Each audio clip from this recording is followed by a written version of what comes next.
Nerdcore could rise up. It could get elevated.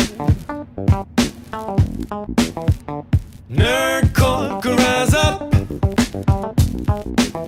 It could get elevated. Nerdcore used to be just a made-up word. Do. Some people call me the Clown Prince. Some people call me the Psycho Clown. Some people call me Red Hood, because I speak of killing the bat. People talk about my Harley, say I'm doing her wrong. Well, don't you worry, bats, don't worry, because I'm right here at home, because I'm a laugher and I'm a grinner. I'm the Joker, Batsy. So excited about that one. I can't do the laugh. You just gonna make your own laugh. No, because then it would sound like Crazy Carl from Billy Madison doing the Eric laugh. You know, the Weasley laugh. Hey, go ahead and do it, Crazy Carl. You know, when he goes. Wasn't bad. Yeah, no, that was awful. That is no Mark Hamill. Mm-mm. What are we talking about today? Well, we are Every Man's Guide to Nerdom. Uh-huh. Go on, salesman. Oh, I thought you were going to do your woo Wait, big hold on. intro. Oh, wait. Hold on. That's what she said. Woo! Or that There's one. a woo for you. Yeah, There's that'll the woo. work. But welcome to Every Man's Guide to Nerdom, where we are two 30 to 40-something-year-olds who talk about pretty much whatever we want. I'm Chris. And I'm Kyle. And you guys can also find us if you want to hang out, in person at some point in time. I guess as in person as you can get.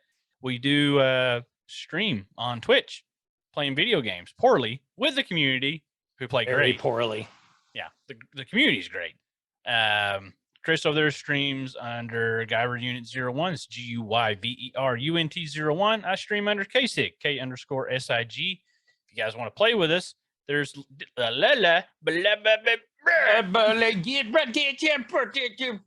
freaking No, words, man. I was doing so good. what did he say, Billy? Oh, poo chow chow. Poo Me chow chow. bad. Poo chow chow. There's a link to our Discord down in the show notes below. You guys can join the Discord, hop in a voice chat with us as we're playing whatever we're playing, as long as we have slots available. As long as you're not a dick or you're annoying, you can come and hang out with us all night and play.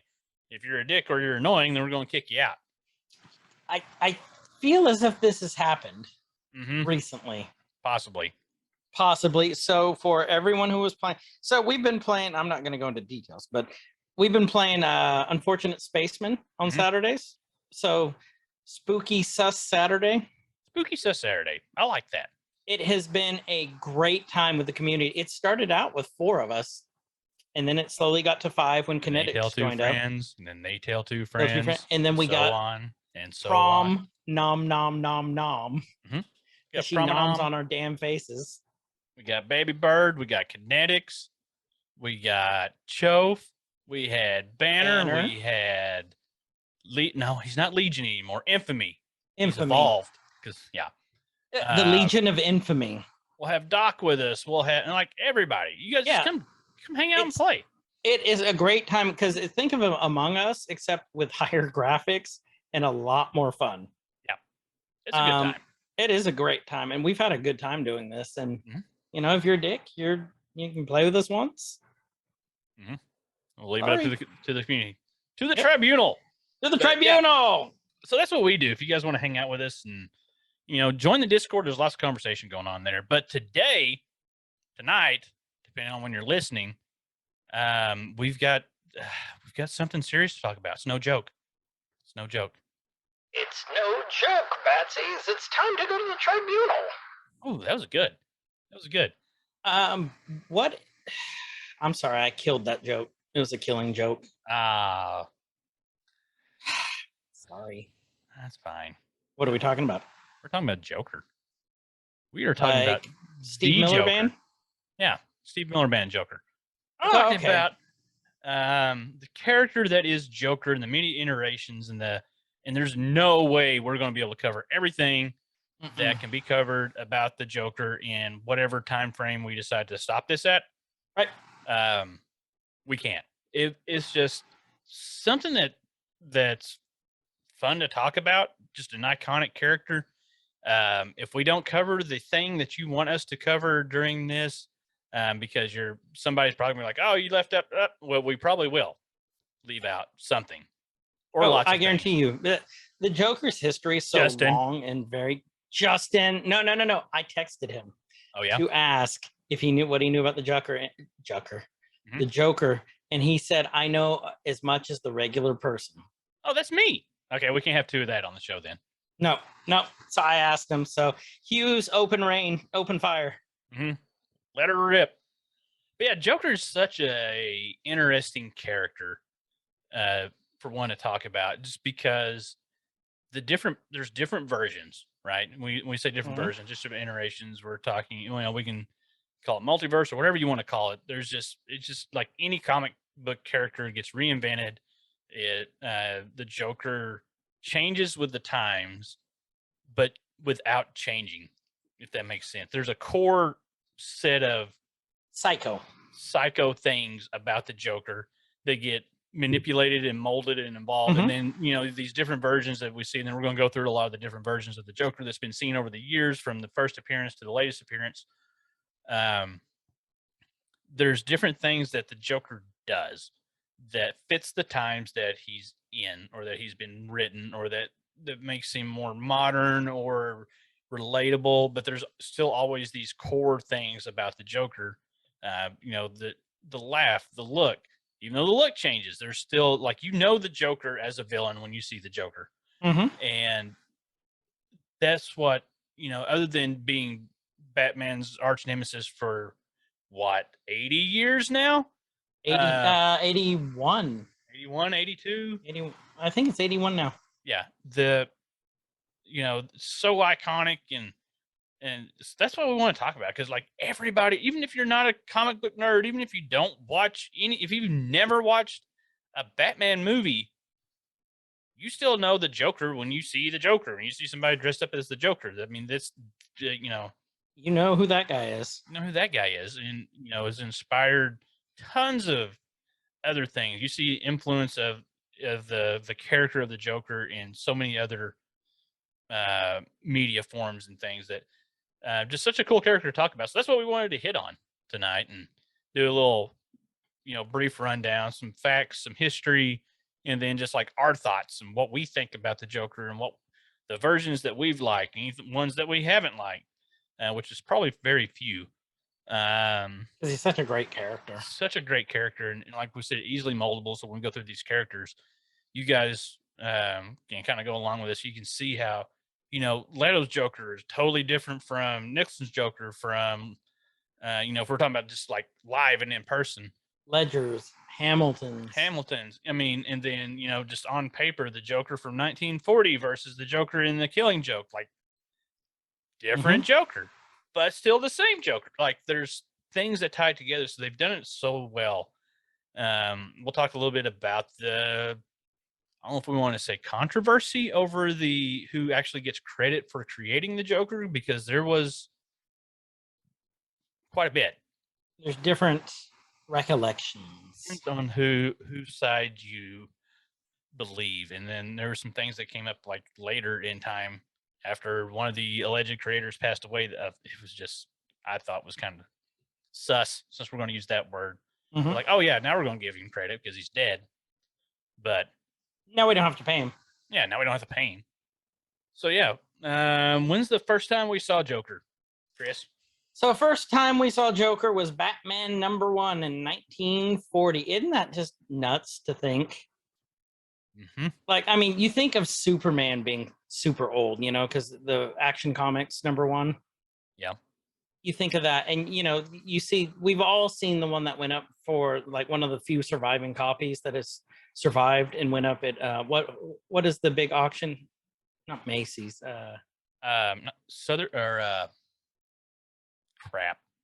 Whatever it's called. I put us on the spot. But we've all seen that, but you don't ever hear like, oh, here's the rare Batman #1 Christie's. Which- Did you go up at Christie's? toy box, No, Like- auction house. like the bat plug. It was probably Robin, get my bat plug. Yeah. Get my bat plug. No, Oh.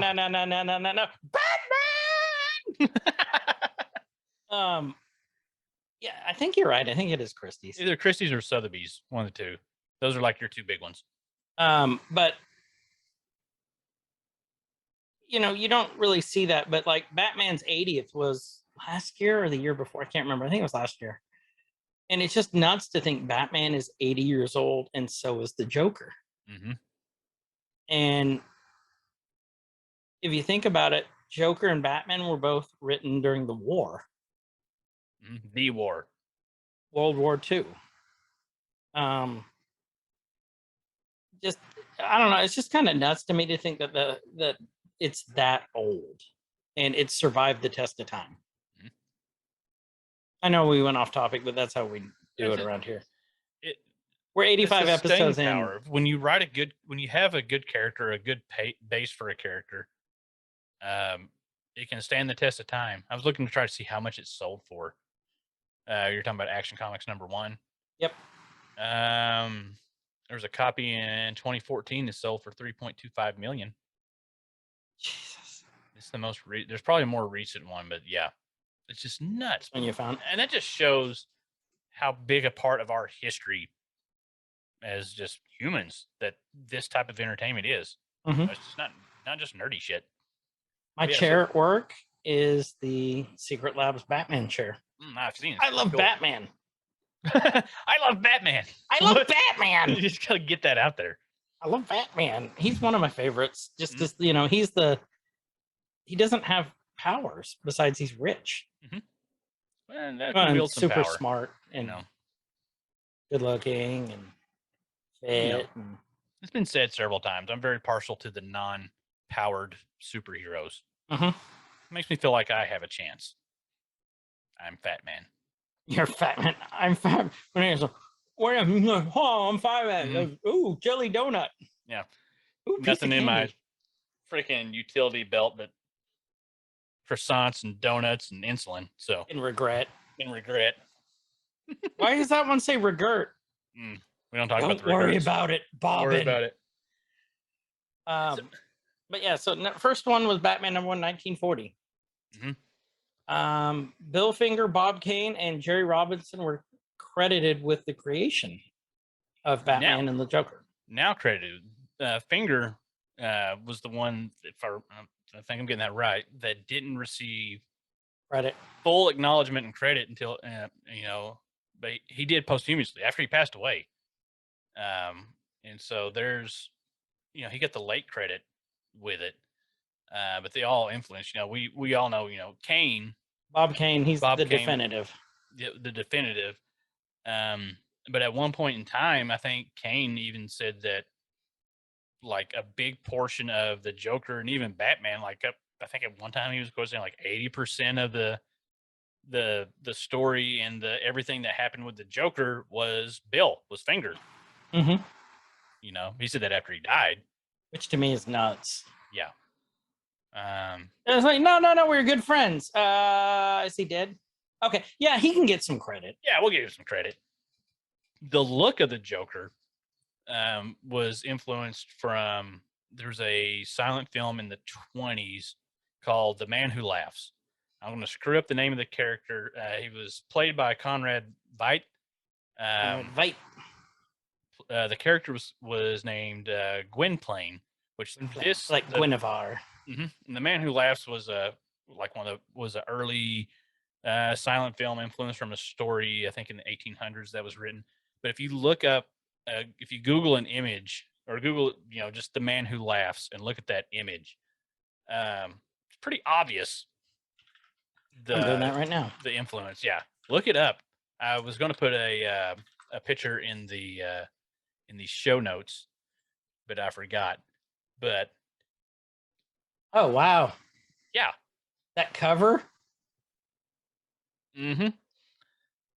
And so Even the stills, shit. the stills are freaking creepy. And I think, and somebody can correct me if I'm wrong here, the main character, the Gwen playing, who, you know, his visual appearance influenced the appearance of the Joker, was actually he didn't have a disease. I think he was physically mutilated, like his face was mutilated to where he constantly had this grin, which is something that we had seen later on in some of the iterations of the Joker, especially in Ledger's Joker. You see the slits, the corners of the mouth, and things that. And You know what that's called? what is that called? The Glasgow smile. Glasgow smile, or Glasgow grin. Maybe it's the grin, Glasgow grin. And so that's where that look kind of came from. Oh yeah, it is smile. Yep, there's some evidence. It's disturbing because it's an actual thing. It's an actual thing. Yeah, we. Oops, not going to get down into that one. So yeah, so there, you know, there's the early intro. That's when we first saw Joker. There, it's kind of commonly divided. The history of the Joker is kind of commonly divided into what you know called ages, which I think relates to the ages of the DC comics. You have golden, silver, bronze, and we have modern. Chris actually says there's what, 5? Yeah, 5 at least that I know of. Yeah, at least. and so the original iteration, when we first saw the Joker, he was a serial killer and a jewel thief.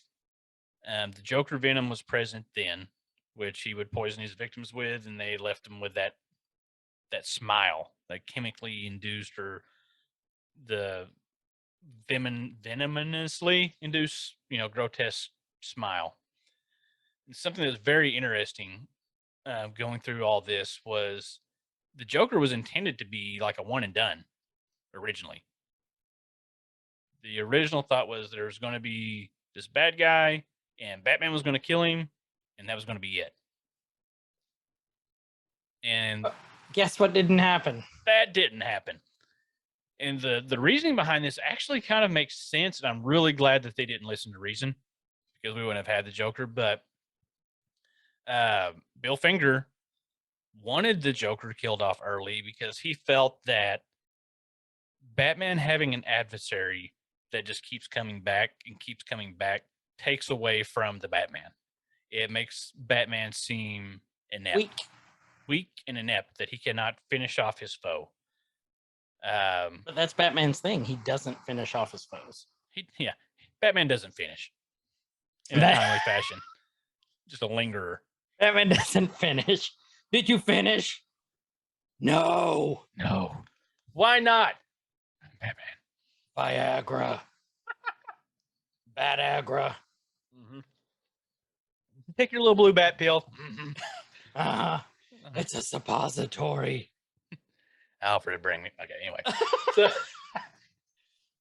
but he started off, and he was the original Joker is like the more modern Joker that we've seen now, more modernly, more lately. Mm-hmm.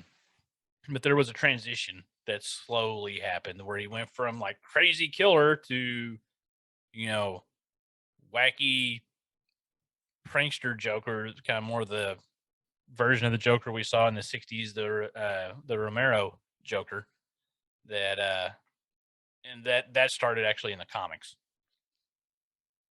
And did you know, like, did you know about the reasoning for that and why that transition kind of happened? I actually didn't, no. And so the transition, I think I'm jumping around a little bit here. You are a little bit, but who cares? This is Joker. I mean, this is what the Joker would do. Yeah, it all ties in. Like he was originally supposed to be killed off. He was, you know, he got stabbed through the heart. He got to stay around. Not by love. Not by love. And then he slowly started having this transformation to being more of a prankster, less homicidal, still crazy, but he was like, he's kind of a fun crazy. He's like your, you know, fun crazy uncle that just hangs out at the party and Yep. tells knock jokes. Not that uncle who tries to put his wiener on your shoulder at Thanksgiving. No, we're like, we didn't even have a cookout. Where's that? Oh It's God! like, why are you here? What is that? Turkey. What? Yeah. Not that uncle. He was one of the first regular villains that showed up in Batman. But the transformation was like it started happening, and then it really got. I want to say thrust. I don't want to say thrust after that last joke. It was thrust onto us because there was a formation in the late 50s, early 60s. Group was formed, the Comics Code Authority. Basically, like your morality police. You think of, I kind of think of, was it Tipper Gore in the 90s that was like rallying against violent video games and had that commission? That sounds right, but I don't think it know was what Tipper Gore, one of the original Karens. So this really similar to this. The Comics Code Authority was formed in the late 50s, early 60s as a kind of moral authority group that they blamed all the world's problems on mass media, and a particular focus of the blame was on comics. They blamed, well, I say problems loosely, their vision of the problems. I ain't got any problems with this. They blamed juvenile delinquency on comics, the rise in violence, the rise in homosexuality, that, or not the rise in it, but it being prevalent or being known, I guess you could say. They were blaming all these things on comics, which is a bunch of bullshit anyway. Yep. And so to appease the Karens of the 50s, the writers that's where that shift happened even more, pulling him away from homicidal and crazy to just wacky and crazy. And that's how he was portrayed. That's how I think of him portrayed in the TV series in the 60s when Cesar Romero played him. And the 60s Batman TV show with Adam West and Burt Ward. A lot of pows and wham and kazow and keep going. Give me a sec. And so that Joker that we saw was still crazy, was still out there a little bit, but you didn't have the crazy homicidal maniac Joker. And that's my favorite version of the Joker, is the crazy killer clown. And so we had the appearance in the 60s. We had the TV show played by Cesar Romero, who famously donned the Joker makeup, did not shave off his mustache. He kept the facial hair. Like if you look, and I didn't realize this growing up. Like I watched a lot of, I think it was like TV Land and some other station that would run. I think maybe TBS or TNT may have done it as well. Ran a lot of reruns of the old Batman show. And I never caught on that it was just painted over the mustache. So go, if you haven't seen it, go look up pictures of Romero when he was playing the Joker back in the 60s, and you'll see little painted hairs showing through. And so that ran both side by side in the comics and in the TV show in the 60s. And we get into the later 60s, early 70s, and we kind of move out of the Silver Age of the Joker. You can think of the Joker Silver Age as the more comical, wacky, whatever. As we get into the Bronze Age, we start drifting more into back to his homicidal roots, I guess you could say. And then from the Bronze Age on into the modern age, where we start seeing the Joker in movies in the 80s. And that's where I would think, that's where I was first exposed to the Joker. Is that the word we want to use? We're going to. Yeah, that's a good word.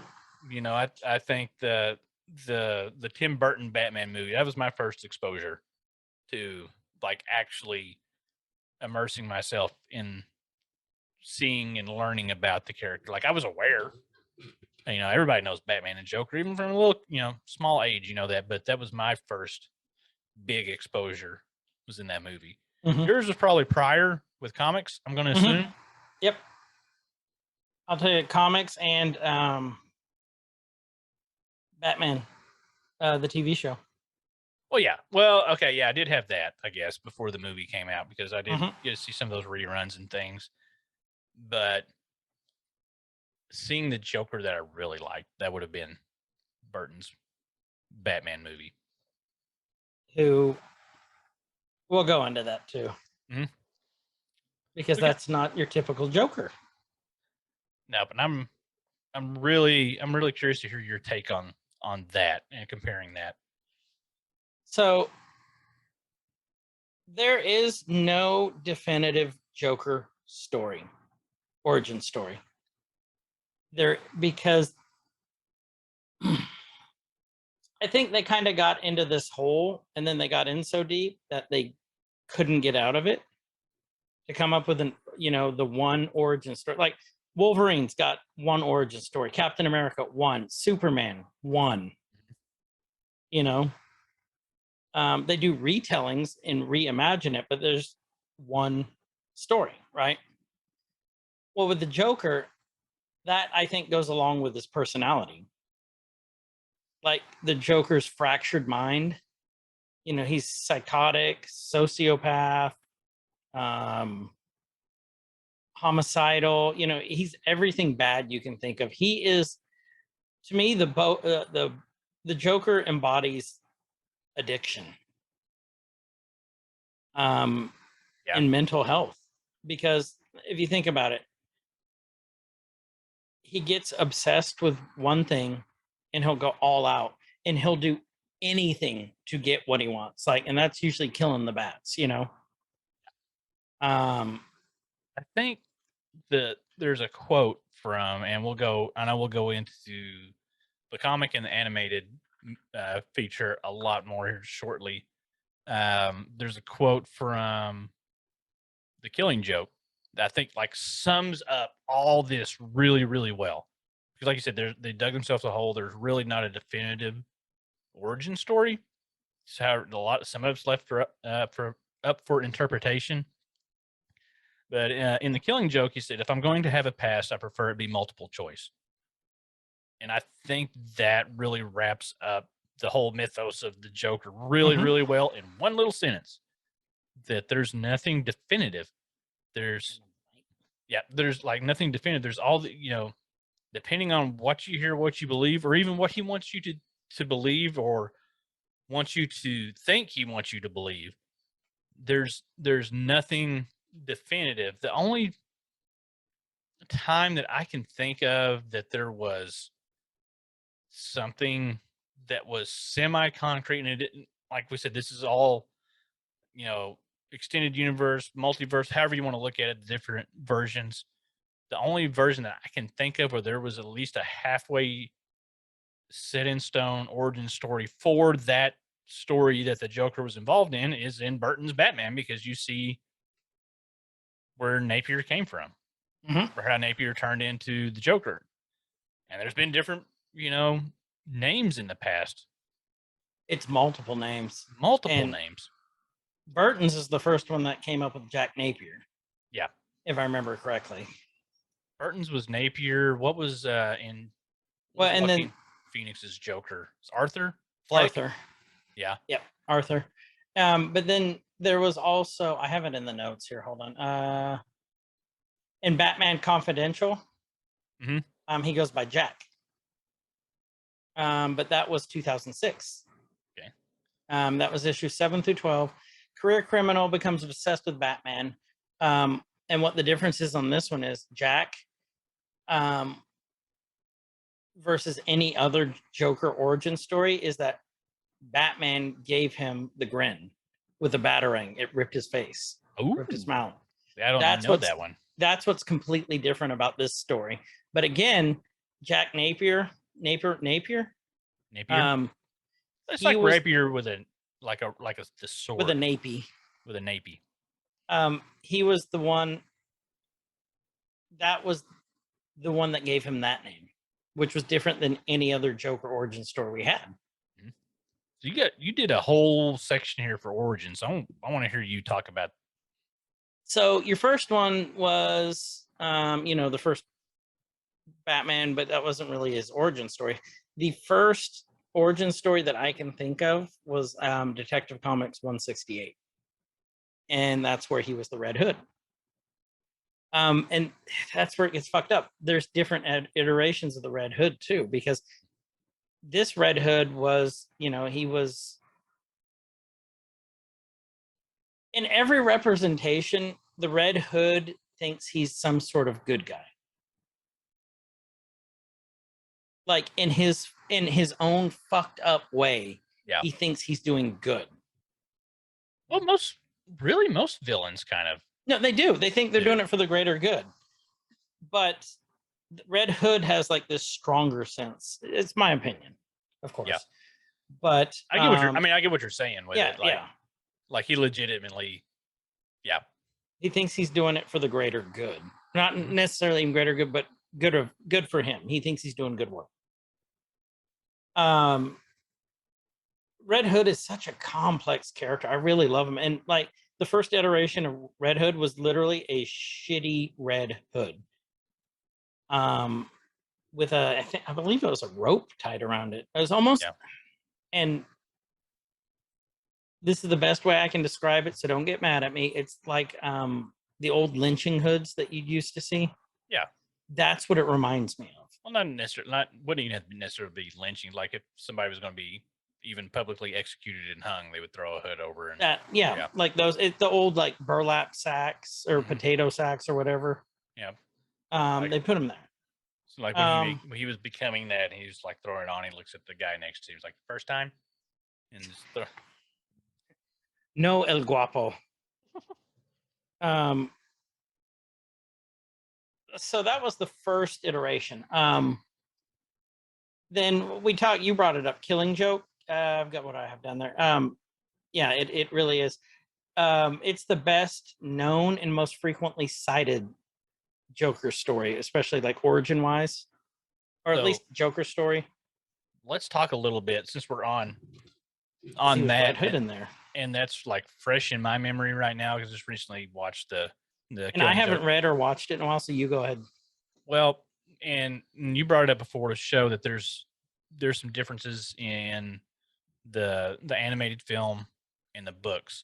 And so in the movie, I don't think they ever say his name, but before becoming the Joker, he was aspiring to be a stand-up comedian, failing miserably. He had a kid on the way. His wife was very supportive, as a matter of fact, and like, you'll make it. Well, he ends up making a deal with some mobsters who, and I don't remember exactly if they were working with the Red Hood, but they set him up to look like the Red Hood for a job at a chemical factory that he used to work at. So he's a former employee at this chemical factory. I think it was a chemical factory. Breaking goes bad. Everything goes sideways. He gets into a scrap with the bat. He's clumsy, because he was just doing this for the money. Like he had no prior experience in doing anything. He wanted to support his wife and kid. They were about to get evicted from their apartment. He needed the money. They fight some guards. The bat knocks him into a vat. He gets sucked through the vat, shot out a tube on the other side to wherever the waste gets dumped to, and the chemicals transformed him into what he is, similar to what happened in Burton's Batman with the falling into the vat and that change. But in that, he wasn't the Red Hood, but he was presumed to be for that brief instance by Batman. And so I think in the comics it was slightly different. It's a great story. Alan Moore. It's a really cool story. And I forgot. Okay, I was relooking this up too. So the Red Hood was used in it. That was a different one. So if I'm remembering now, I'm looking at this. The gang in the Detective Comics 168 had dome-shaped helmets, hoods. Well, I think it's what they had in Killing Joke too. Yeah, that's what they had in Killing Joke too. It was like they described it as like a two-way mirror, like you're being interrogated that you can see out but you can't see in. Yep. So yeah, there's that. Killing Joke's just such a great story. So I can't remember. I think it's the sex scene in the animated that wasn't in the comic. That was something else I was wanting to bring up. It wasn't Joker related, but it was. There's some pretty good Batgirl stories that happened through that. But I think I remember hearing or reading somewhere that was highly controversial. Mm-hmm. That because that was something that I've heard mentioned several times. Like there won't be, you won't have a bat sex scene because there's an image that they want to keep of Batman to be able to sell comics and things like But that. Batgirl, let's go for it. But Batgirl's there. Well, she banged the bat, so in the movie, Banging the bat. banging the bat. Which is weird because she's banging the dick. Well, she's got options. I'm talking about Dick Grayson, you sick bastards. No, I know. That's what I was saying. Like, Nightwing. Mhm. What's the next one on my list? We already did Batman Confidential. Oh, Case Study from 1996. Paul Dini and Alex Ross did the Red Hood. What was completely different about this one? I remember the story. I loved it so much. So, first, I love Alex Ross's art style. He does. Have you ever seen his art style? I probably haven't, just didn't know it. Let me look here. Look up. Let's see. So he's done DC Kingdom and Come. Marvel both. Yeah, look up Kingdom Come. He has the most distinctive art style ever. It's hyper realistic. Oh, okay, I see. He's the one who did the Kingdom Come with Mark Wade. But see how I mean? It's like hyper realistic. Mm-hmm. It's beautiful. Superman's got a big head. Like and it's friggin' lineman. So that's old man Superman too in Kingdom Come. And Paul Dini wrote it. Flash is bulked up. Oh, Flash is huge in that one. Huge. And if you remember what Paul Dini, and to me, is most famous for, is writing Batman the Animated Series. A very distinctive look there. Oh yeah, well, and real Paul Dini, angular Batman. It is. He also did, if you remember, Tiny Toon Adventures. He was a writer. Oh, okay. Superman the Animated Series. Anything around that time period. New Batman Superman animated series or adventures, whatever they're called. Batman Beyond. Mm-hmm. And he did Duck Dodgers. Paul Dini's one of my favorite writers. I will tell you straight up, Batman the Animated Series is, well, I guess that would be 6 iterations of Batman, because that's a different one I didn't even think of. Batman the Animated Series is probably one of my all-time favorite series. It was just so well written and defined the Bat, and that's where we got Mark Hamill's Joker. Love Hamill's Joker. To me, the only Joker voice there is Mark Hamill. Like, when I think of the Joker, I immediately go to Hamill. He did a good Joker. The guy behind me. Who was that? That was Zach Galifianakis in the Lego movie. He was Joker. It really? Yeah. He did, but he's no Hamill. He's no Hamill. He was the right choice for that type of Joker. I think. No. For the Batman or Lego, yeah. Which are still some of my favorite Batman stories because it's so self-aware of making, like, how they make fun of themselves. Fourth Wall. Oh, it's so good. I love them just because of that. Well, they're great movies and great shows. Alfred, bring me my lobster thermidor. Lobster thermidor. But Paul Dini wrote it. What was different about this one? The Joker was completely sane. That's a cool take. He feigned insanity to avoid the death penalty. So, would you have to be a certain type of insane to fake being? You'd have to be a insane? special kind of insane. to fake being insane. Mm-hmm. But that's what was different about that story, and I get my wheels it was a turning. great book. Yeah, it was a great read. It really was.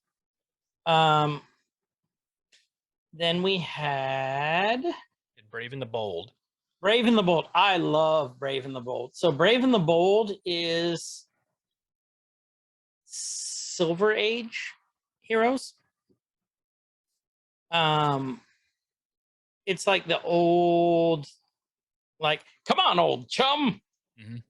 We're gonna go buy war bonds, you know, like that kind of stuff. Written during that, or set during that time, but written more modern. Like Right. it was released recently. And do you remember who did Batman's voice in Brave and the Bold? Was that Dietrich Bader? It was Dietrich Bader. Yeah. Or Sensei, do you think I'm a loser when I go home to Stella? I freaking love Dietrich Bader. Oh, I do too. He's very, very underappreciated in what he can do. Oswald Mhm. from the Drew. I am always going to remember him though too. One episode of the Drew Carey Show when they had the giant vat of beer, and Lewis and Oswald were in it, and Dietrich comes out and he asked him. He goes, "You know, Oswald, what are you doing?" He goes, "I'm not Oswald. I am Beer Boy, and I can only survive in your oxygen-rich environment for a couple minutes. I must get back." Like, I don't know why, but every time I remember that, I start cracking up. But Got a core memory there. so there we go. But Brave and the Bold, 31. It was in 2010. I loved this one. Adam goes into the Joker's mind. The Atom, not ADAM, ATOM. Adam. Ray Palmer. And he's basically melting in the Joker's mind because it's so toxic. Like literally his face is melting on some parts of this. He witnesses. So, okay. Here's where it gets tricky. So 99% of your comic book Joker origin stories could never transfer to television or the big screen. Why is that? They're too violent. The one from Brave and the Bold could easily be transferred over as a flashback. Because when he's in Joker's mind, he witnesses the Joker burning his parents to death after he gets caught burning animals alive. So you could see that, you know, like as a black and white, like flashback. Yeah. Like, you know, those weird hyper, like camera angles they do. But that one could, like, that you could do that. And in your face. Yeah. Yeah. That was a great take on it. Next up we had, what did I put? Batman 38, I think, in 2015. Scott Snyder and Greg Capullo. We know I can't pronounce names, but Scott Snyder is one of my favorite Batman writers, like of all time. Like when his run was phenomenal on Batman. This is what was so different about this one. Joker is an ancient who's immortal in this storyline, like ancient times, like Vandal Savage. Vandal Savage was a caveman who found this space rock that made him immortal. That's how space rocks work. Because that's exactly how space rocks work. I want a space rock. Mhm. I want a space rock. Rock. Dun, dun, dun, dun. I wanna.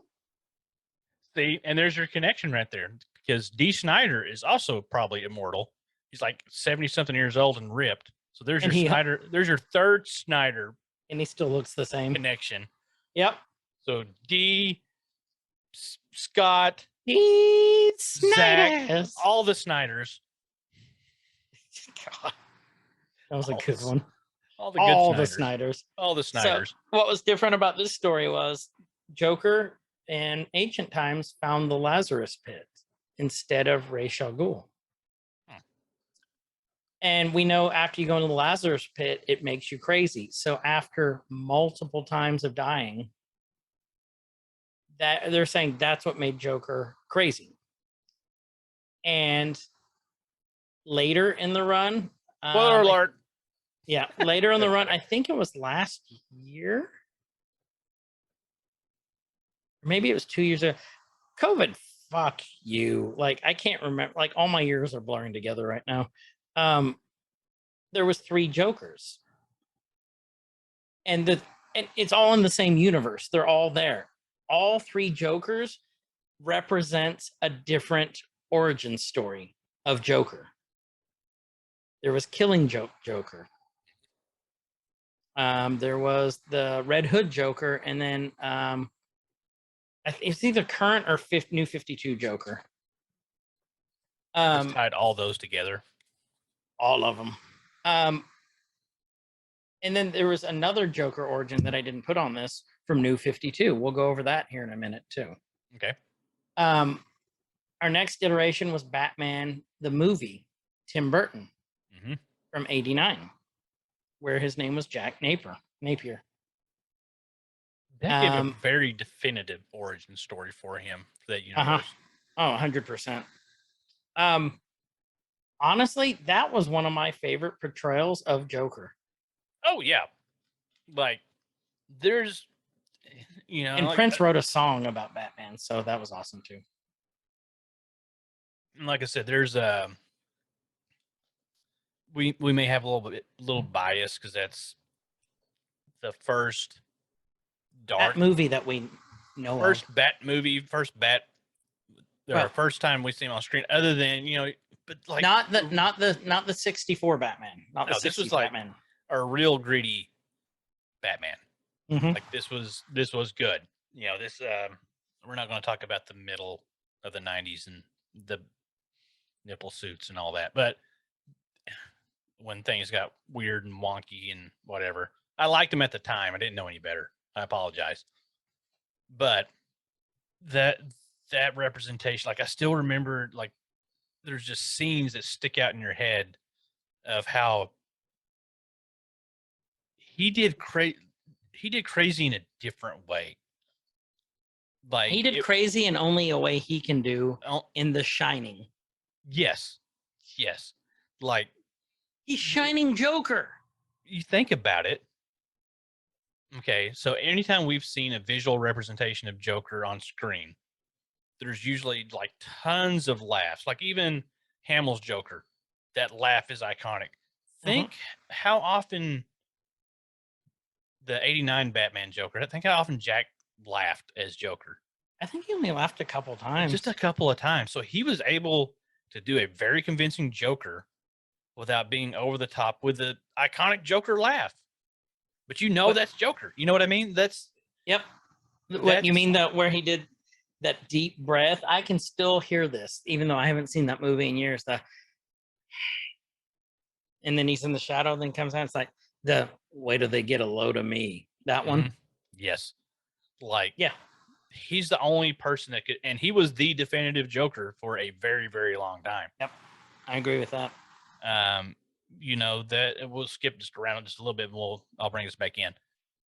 I remember when Dark Knight trilogy came out, and we knew that we're going to get another Joker, and the big hubbub was like nobody can top Jack's Joker.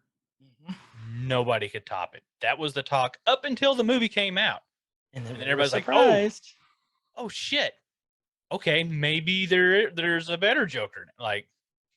And I don't like to say one's better than the other. But one's better than the other. And that is saying a hell of a lot. Yeah. You're saying 100%. That Ledger's Joker is better because Jack's a fucking amazing actor and nailed that part so well. To be able to say that Ledger did it better, that Ledger did better than Jack, that's... Here's the thing, though. I also think Ledger, because he was a method actor... I mean, you go read the reports. Oh yeah, he was Joker. Not you. I'm telling you, the listeners. Yeah, listeners. He was the Joker the entire time. There's reports that he sent some sort of like animal head to someone. That was Ledger, right? I believe it was Ledger. Was it? Leto did that too, though. Shelf will tell us if we're wrong, or try to convince us. Shelf doesn't know this one. Shelf don't know.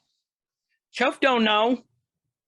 But he was such a method actor I think it's apples and oranges. You know what I mean? It's two different styles of Joker. For It one. really is. I see the 89 Joker as a very classical, like you get that kind of like old school gangster noir feel from him, that being the crazy Joker. And then Ledger's Joker is the crazy Joker without being, he's a believable crazy Joker. Mm-hmm. Leto's Joker's whatever. Don't even want to go there. I know where you're going. That's, There's believable psycho craziness, and Ledger did it really well. There's one Joker, and we'll talk about it when we get there. That we'll get to that when we get to it. but we're technically there now. All right, so let me pull so up my Dark chair. Knight, Dark Knight, which is the most I can never say it. We know I can't say this. The most Canonically. Canonic? That sounds like something you Kinetic? get checked out. Yeah, it's my canonics. Yeah, you get my annual canonically. He's the most accepted in canon. Yeah. Is the Joker, is the Dark Knight. And here's what's great about this version. This is what I loved about Heath Ledger's version. If you guys remember, and girls, remember the movie, every time he told his origin story, it changed. Mm-hmm.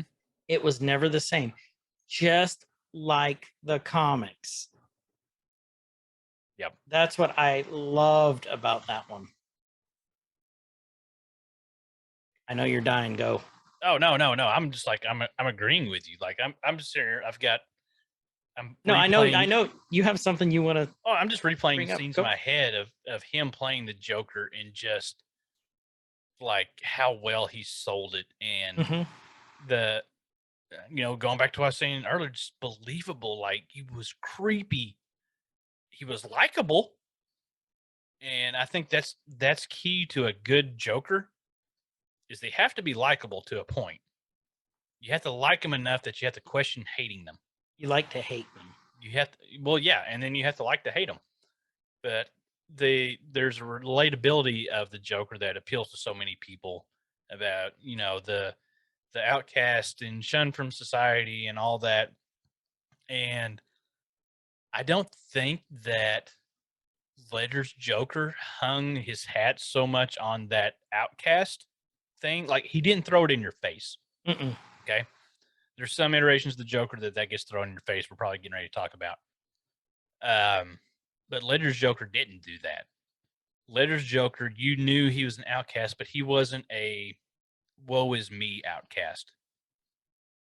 He was very determined, very methodical, even in his times of insanity. Like, he was a very goal-driven Joker. Like, I assume like he had like a little checklist somewhere, like on his refrigerator, like what to do today. Okay.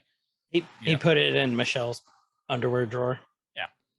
And so, I mean, we can go forever on Dark Knight Joker if we wanted to, on Ledger's, just, and it stood the test of time. I think there was, obviously when it came out, there were still people that hated it, because you're going to have fanboys doing fanboy shit. Mm-hmm. And there's still people who hate on it. There's still people who hate on it.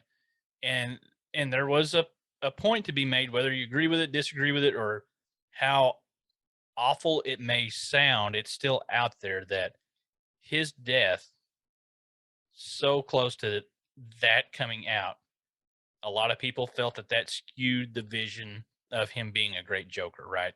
Mm-hmm. Like, we're going to think he was awesome because we just lost a great actor. And that was a role, one of the last roles that we've seen him in. So our perception of that is going to be skewed based on our feelings for the actor, not the job that he did in the movie.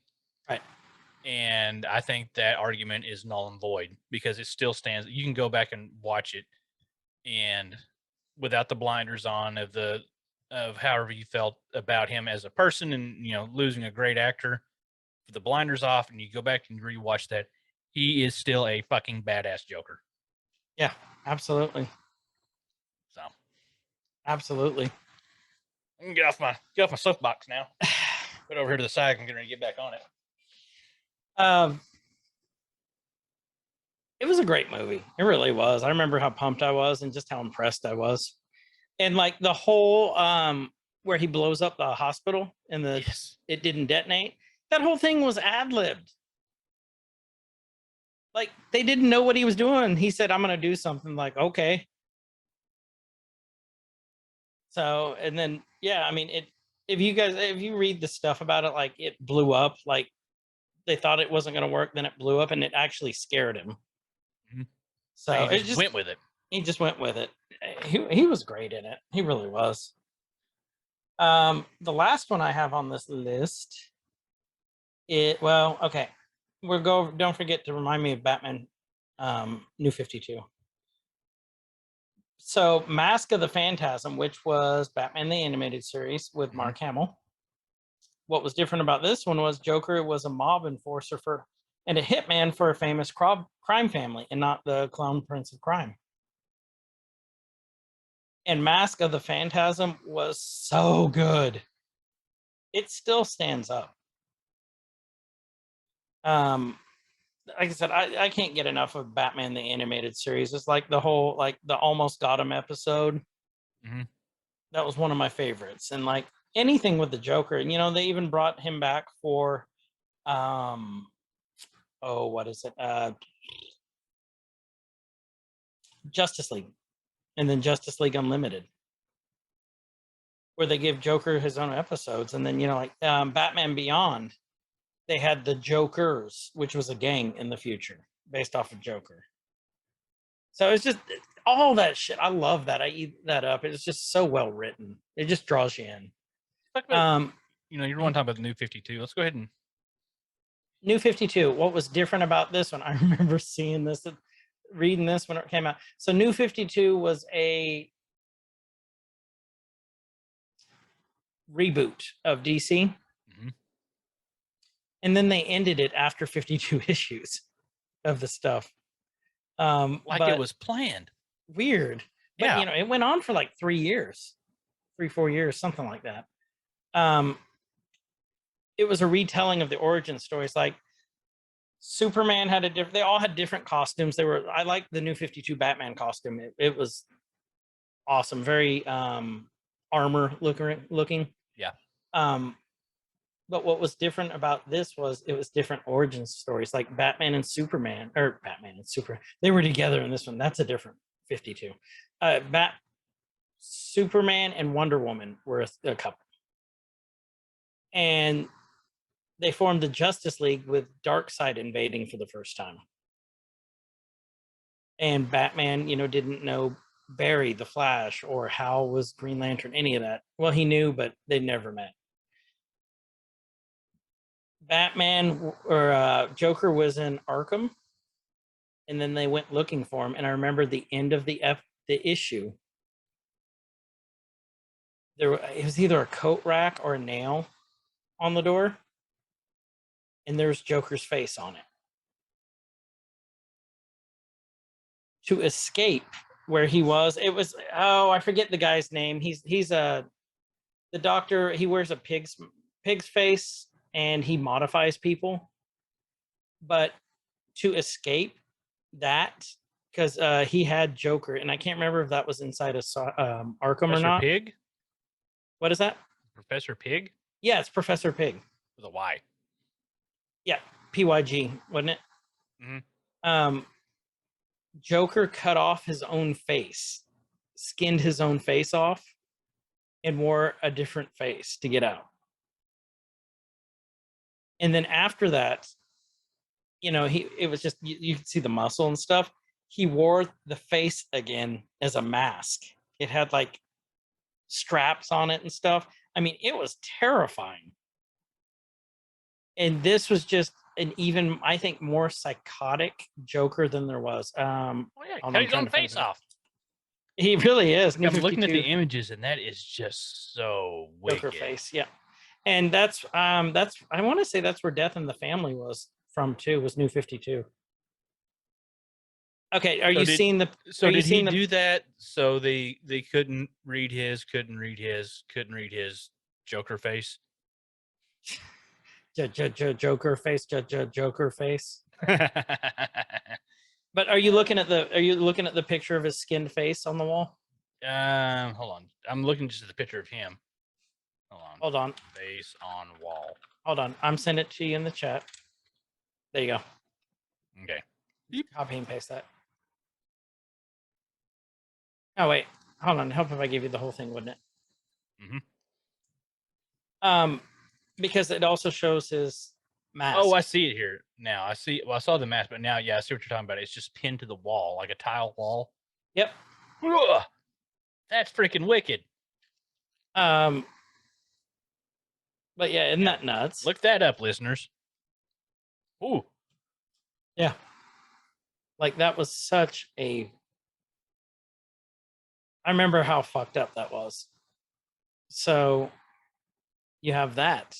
I guess you could say another Joker origin story, which was completely different, was Joker with Joaquin. So, yes, let's talk about that. I loved that take on it. I did too. That one got very mixed reviews. That one was a very, I mean, without saying too much, it's been out for a little bit now, so we're not going to spoil really anything. I'd love if it had a very Fight Club feel to it. Like it was a really different take on the Joker, as we get a pretty good origin story. We think it's still not definitive. Like there's so much left for interpretation on that. You can see that, like there's influences from the Killing Joke in there with him wanting to do his stand-up comedy. There's a lot of twists in there of, you know, his backstory. Like, oh, is he actually a Wayne? Oh no, he's not a Wayne. Like there's so many cool things, and I think Joaquin Phoenix played him extremely well. He played him as only Joaquin could.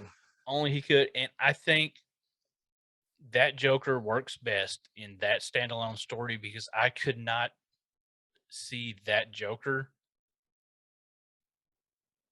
being a villain for Batman to fight against over the course of a movie. And that's not knocking his performance as Joker at all. I think for what that movie was, he did a great job. That's a Joker I could not see becoming like they set it up where he could have been towards the end, possibly, you know, and there's a lot of good throwbacks and different things that came about during the course of that movie. I think it was really well done just as the backstory of him, because it was just like this slow burn and this build to what we like. You watch the movie, you know he's going to become the Joker, but you don't know how, and you don't know. There's some good twists that are thrown in there, and there's some good insights to how that Joker's brain worked or didn't work. And there's some reveals that happen through the end and through the course of it that, like, you're low-key rooting for this Joker the whole way through. Like, and I think that's a great selling point for that movie and the Joker as a character. What we talked about earlier, you find yourself liking him, and you find yourself relating to something, especially, you know, that we've talked about just in nerd culture in general, and this whole feeling of this whole outcast feeling, or this whole feeling of having to not be on full display of your nerdiness and the things that you like. This version of the Joker is very relatable. And I put him really high up there after watching the movie, that, you know, one of my favorite versions of the Joker, because it's a different take. It's not a Batman movie. It's a Joker movie. It's a Joker story, and it's done so well. And it shows the descent into madness. Yes. And it's not something that you usually see, that you typically get to see over the course of a full-length DC movie, is that much really well. Now that I think about it a little bit, really any superhero movie. You don't get that much time with a quote unquote villain. Nope. To see that much, it was a superhero movie for a supervillain. Well, here's the other thing. I have never before felt bad about a villain until Joker. There's some that I think. I have never felt bad for a villain. Trying to think. I know there's some that I have. I can't think of it off the top of my head. I just remember watching this movie and going, "Oh, life tragic." Yeah. You deserve that, De Niro. Yeah, take that, De Niro. Mm-hmm. That scene on the talk show when he just pops him, like, that got me. Like, I was like, ooh, like an audible ooh came out of my mouth because, like, I felt like he wasn't going. I was pretty confident he wasn't going to do what it was showing and like what it was alluding to. And then boom. And then, like, yeah, because it was alluding to that he was going to kill himself on live TV in front of a whole bunch of people, a live studio audience, and broadcast across the nation. And I was like, oh, I don't think he's going to do that. But, like, I believe that this character could do that. Like, it was believable that the character would do it. But in my head, I'm like, the movie's not going to go that route. Right. But I wasn't, like, as quick as he did it, that was so good. It was a great movie. But it's one of those movies I don't think I can watch multiple times. I would watch it again because it's one of those movies that there's so much left up for interpretation that I think there's so many little things hinted to and alluded to and little Easter eggs and things throughout that movie that, you know, I mean, when we first started talking about it, I talked about, you know, it's basically the Fight Club of Joker type movies. It's got that same kind of feel that the narrator is telling the story how he wants it to be seen. And then you get some of the reveals to the end that I think there's so many things that are just sprinkled throughout that movie that give hints to what actually happened. Because what we saw through the course of events, I don't believe is what actually happened. Right. I think that's how he saw it happen, and trying to find where that break is, where it stopped being him telling the story and it being what actually happened. Right. You know, I don't think it's definitive. You know, at the end, when the riot broke out and they busted him out of the car and they lay him across the cop car and there's all the people in the Joker mask and he rises above his minions and stuff. I don't know if that actually happened. You know, that's just one of those things that's up for interpretation that would probably drive me to go back and rewatch that movie just to see. Just a few, you know, I'm not saying I'm going to like binge watch the whole damn movie. We're like, everything we thought we knew, we didn't. No, it threw a lot of good twists. Yeah. So there's that one. Let's go back to Red Hood for a sec. So when you see Red Hood, if you watch any of the new stuff, it's like Titans. This isn't the new Red Hood we're talking about. Red Hood was brought back in 2004 through 2006 story arc, which was another great Joker story, because the new Red Hood is Jason Todd, who came back from the dead with the alias of Joker's old alias. As one does, except this Red Hood's badass. So when we're saying Red Hood, we're talking about Joker Red Hood specifically, not Jason Todd, who Joker did kill, which was the only time they let the fans vote on whether, because Jason Todd, second Robin, was so annoying, they actually had a 900 number that you call to decide his fate. And it was overwhelming to kill Jason Todd. Cool would that be? That would be a very cool experiment for a publisher to do. Yeah. Is a story by proxy, basically. It's a choose your your own adventure across the board, and you have your option and just see, like, let it happen. Just see what happens with it. That'd be really awesome. Just to do a whole series, you know, wouldn't have anything long, but you know, DC Marvel, if you guys are listening to us, you're not. Make sure you give us credit for this, because I think that would be a great story. Like every week, you could do it weekly. Do it weekly and let the fans vote on it. What happens next? You want to make it a big money maker? What? You make it a huge money maker? What? You do it in theaters.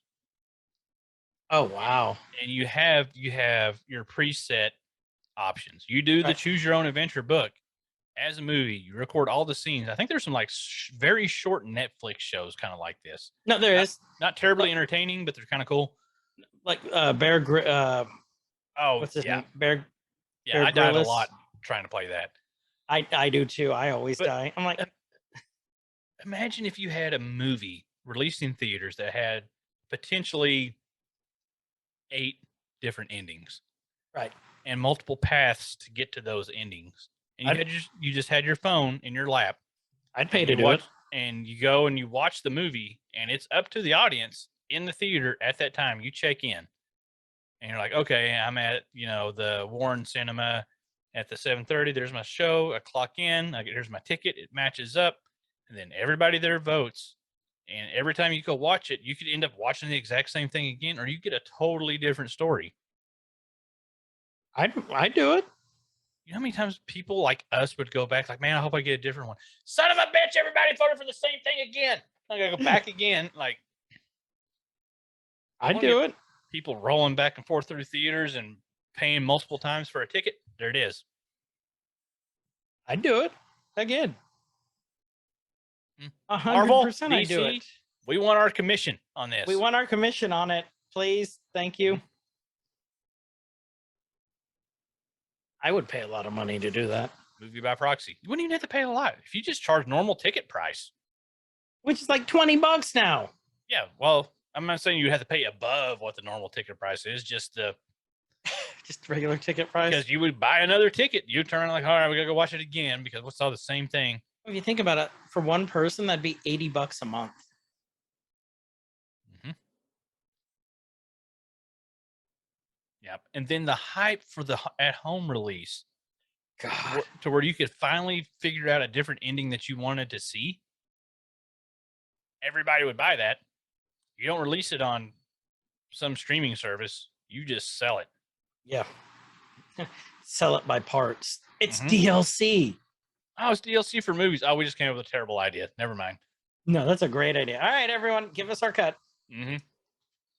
So there you go. That's your origin stories. So then I made a list of what I consider to be the 10 best Joker stories.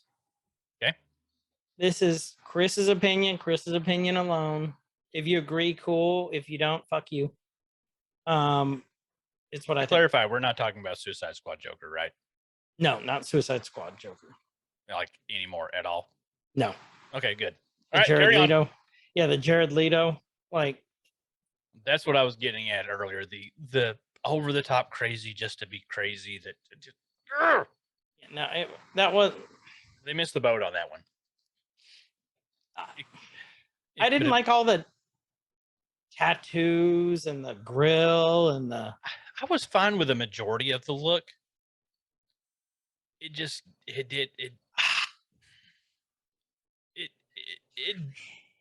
didn't. It just he felt icky. Yeah, He was an icky Joker. he wasn't. He made you feel dirty. Yeah, and not like you could walk away from the movie like, I felt weird after, but it was still a cool movie. It's like I still feel like I need to go take a bath. I need some. It was not my favorite take on the Joker. I just So want to we're rub skipping. my whole body in hand sanitizer. And sit in the That is a bathtub and- filth that no amount of hot water and no amount of soap will ever wash away. Just yeah, that was a try hard Joker. So yeah. So You know how we feel about try hards. we Anyway, do. 10 so best on to Joker stories. Joker Returns storyline in Batman #1. That was the intro to Joker. so that has to be on the list. Yeah. Mad Love from Batman the Animated Series. Batman the Animated Series. Okay, Flash Fact. We haven't done a Flash Fact in a while either because we've had really serious episodes lately. Flash Fact. Harley Quinn did not exist in the comics before Batman the Animated Series. She was a creation for Batman the Animated Series. I feel like I should have known that, and I didn't know that. I learned something tonight. And what? Hold on, let me look this up. Her voice in there, that is the definitive Harley voice for me. Who did her voice? It That's was what I'm looking up right now. On Batman. I almost want to like I don't know why I automatically thought Nancy Cartwright, but it's not Nancy Cartwright. No. Well, okay. Nancy The Cartwright could have done definitive, it. the definitive Joker voice for me is Mark Hamill. Mhm. The definitive Batman voice is Kevin Conroy Mhm. from Batman the animated series. Like, and he's a little skinny guy. He's a little fella. Oh, that's who did her voice. Bob Hastings was Commissioner Gordon. Who was it? Tara Arlene Strong. Sorkin. Oh, what do I have Tara Strong? Oh, no. Well, Tara Strong does the current Harley voice, like in the video Okay. games. Oh, okay. There we go. It was Arlene Sorkin. Arlene Sorkin did Harley throughout all that, and it was that's the Mr. J. Mm-hmm. All right, Putin, and she could just turn it on the dot, like Yeah. she is Harley to me. Dr. Harleen Quinzel, so beloved that Kevin Smith named his daughter Harley Quinn Smith. But this Mad Love explores the dynamic between Harley and the Joker. And this, it's the first time we've ever seen it. It's because of that. But it was great. I mean, I really, really loved it. That was one of my favorite episodes. White Knight. I loved White Knight. White Knight was a role reversal with Batman, where Batman was kind of the bad guy. Yeah. And Joker was, instead of the Dark Knight, he was the White Knight. He won a suit against GCPD, the Gotham City Police Department. Yeah. And he got a cure for his condition. And because of that, you find out Joker's brilliant electro engineer. If you think about it, he comes up with all those bombs and everything else. The Joker, Lots of he came up with gadgets Joker and- gas. Yeah. Yeah. He's a genius. No matter how many ways you put it, it's just his insanity just kind of, took the forefront to that. But with this, he rules Gotham through politics and electro engineering. So it was a great storyline. Like it was. I would highly recommend you read White Knight. Okay. Death in the Family from the New 52. No. This is the original Death in the Family. This is the Jason Todd death. Okay. Where he beat him in the face with a crowbar to death. That's the Joker I like. Yeah. Yeah, laughs. Laughs, crowbars, Make someone's face hamburger meat, mutilation. Yeah. Give me that Joker. Next up, and you can jump in if you've seen any of these or read any of these. Batman, The Man Who Laughs by Ed Brubaker. Brubaker's another one of my favorite writers, especially on his runs with Batman. This one, it updates one of his origin stories and gives a more complete picture of the Joker. So it dives deeper into the origin story. Do you catch More humanizing. the tie-in and the throwback with that title? Oh, yeah. The Man Who Laughs. Mm-hmm. Yeah. The original inspiration. So it's great. We came a full circle. So for once. That was a good little nod by them on that. The next was The Laughing Fish in Detective Comics 475. This is the one that reminds you that he's a failed comedian and jokes are his shtick. Mhm. That's the whole purpose of that one. Joker's 5-Way Revenge. Wait a minute. Love You this sure one. that's not off somewhere deeper in the web that you grabbed? Which one? Joker's 5-Way Revenge? Or is that Oh no, that was 2 bats and 1 Joker. Ah, okay. Got you. And Batman and Batgirl. With the Batsuppositories. Joker's Five-Way Revenge, Batman 251. Joker literally almost kills Batman. Like he's one hit away from killing the Bat. Just then all of a sudden it just hits him. He becomes unhappy. He doesn't want to win by luck because he got lucky doing this. He wants to show that he is Joker's thing with Batman, the game he plays, is he wants to always one up Batman. He wants to show he's superior. Like the Riddler wants to show he's superior to Batman by beating cannot words are hard and they mean Beating the what?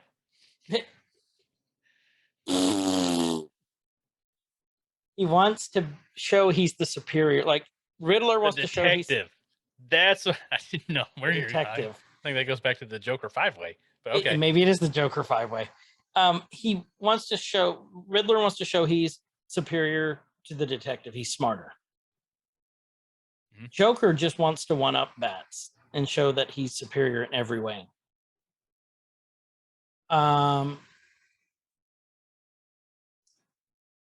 He wants to show that he wins through planning and scheming. That's what the whole story is about.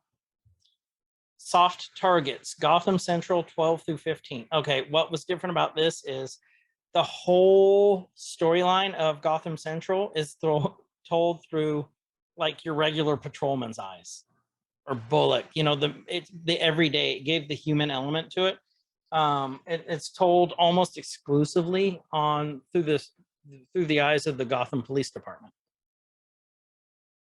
So like, you know, like the ones where Joker would like chop up people. Can you imagine just your everyday patrolman responding to that? Yeah. Poor fella. That's what it was. Another one of my favorite stories, Arkham Asylum by Dave McKean.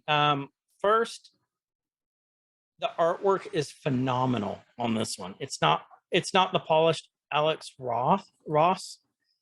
It's very like angular, like the cheekbones, they're angular and pointy. Mhm. And you know those movies and TV shows where we've seen where someone's going crazy and it goes to like the cartoon and like nightmarish scenes? Yeah. That's what the whole comic looks like.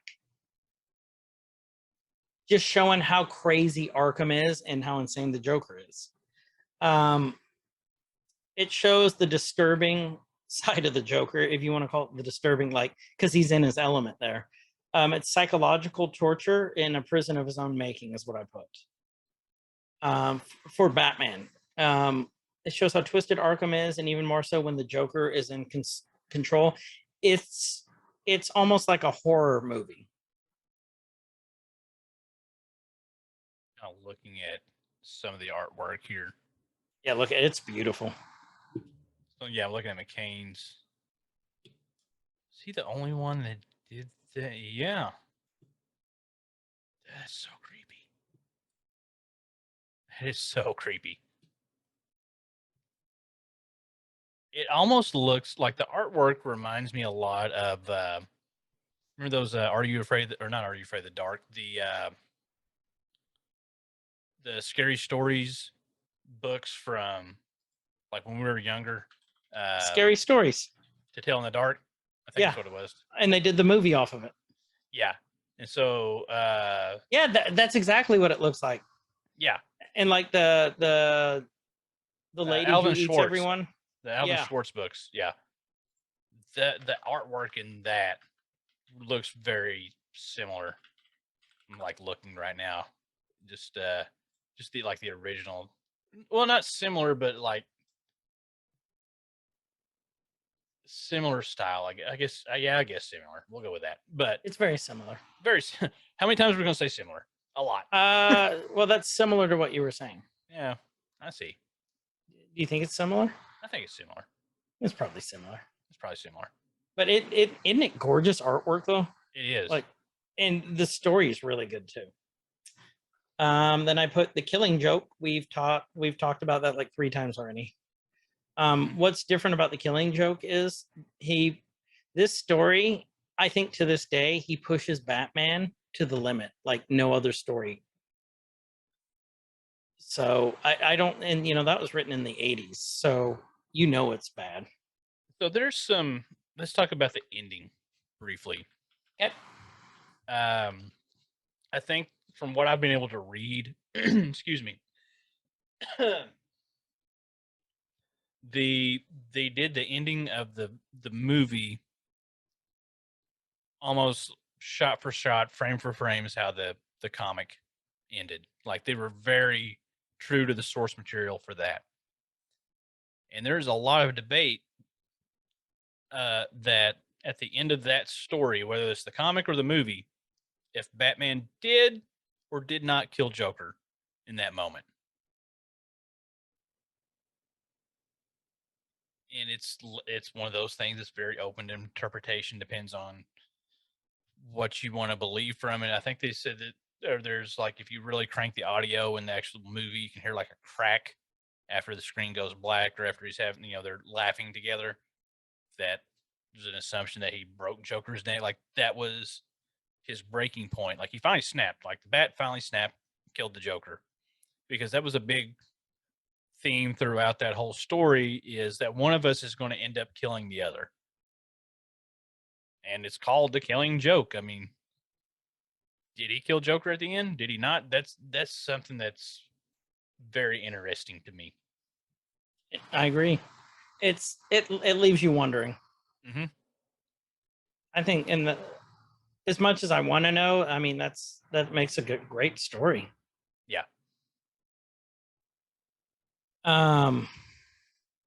So then the final one that I put, what I forgot all about this, is the Crime Syndicate of America storylines. Okay. Crime Syndicate of America is the like bizarro versions, basically, of our Justice League of America. Like Superman is Ultraman, and he's like as Italian mobster as you can be. Wonder Woman is Ultra Woman, I think. You don't sound too confident about that. I can't remember her name. Perhaps. Green Lantern is called Power Ring. And then it's like, and they're the overlords of I want to say it's America, or maybe it's the world. And America has a K in it. But they rule with an iron fist. They don't hesitate to kill. Mm-hmm. The heroes in that universe are Lex Luthor and Joker is Red Hood. Oh, okay. So any one of those Crime Syndicate of America stories, especially that storyline, were some of my favorites. So, yeah, that's what I got. Easy enough. But I mean, we've gone over a lot. I mean, what do you guys think? What's your favorite Joker storyline? Do you like Joker? If you don't, go. There was something, I know I've been talking a lot about the Killing Joke because that's like That's the one you saw most recently. Recent, so it's going to stick in my head. That and the Joker movie itself, and we'll save discussions of future Jokers for future discussions. But there was just something that we think about. We were talking about earlier we were talking about Red Hood and the evolution of the mask and the hood itself. You said like originally it was like the burlap sack. And I keep thinking back to that two-way mirror thing. When I don't think they ever gave him a name in the Killing Joke. They may have gave the Joker a name, but he's having that flashback and he's so like,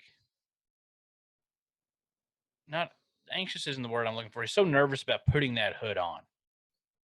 He's so like nervous about becoming something different and changing. And they're explaining to him like, he's like, oh, how can I see and all that? And they give him the two-way mirror example. And then they're outside of the facility and it's shot really cool. And that there's a color tone change. Everything's kind of like brown scale, not sepia, but it's got like a brown tint to it. So, it's in the past because it's colored different. But there's a brief moment where you see it from the inside when they put the hood on him, like through the little lock thing, and they twist it shut, and so he can actually see outside for the first time. Yeah, and everything has that tint.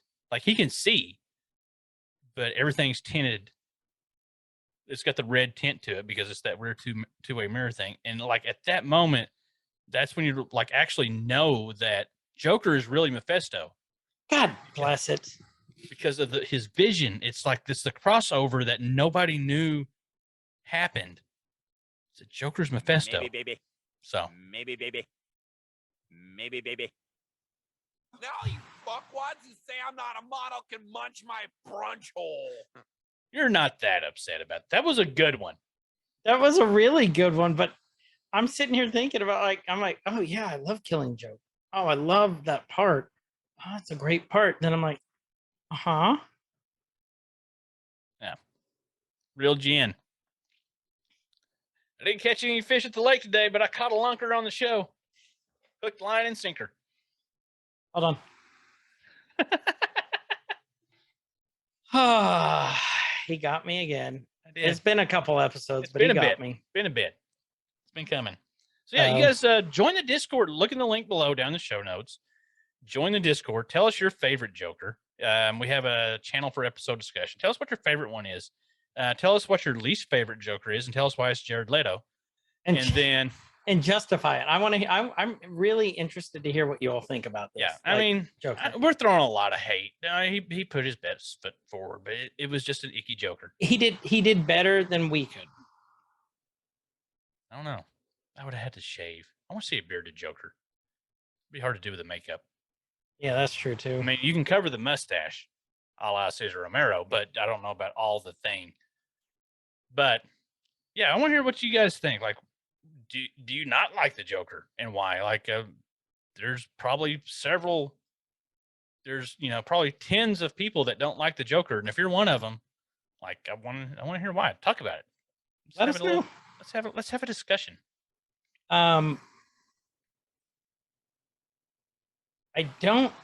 We haven't had a listener of the week lately too. But I'm going to give this to Hughes again. Hughes? Because I know Hughes is a faithful listener. So Hughes, thank you so much. 2-time listener of the week.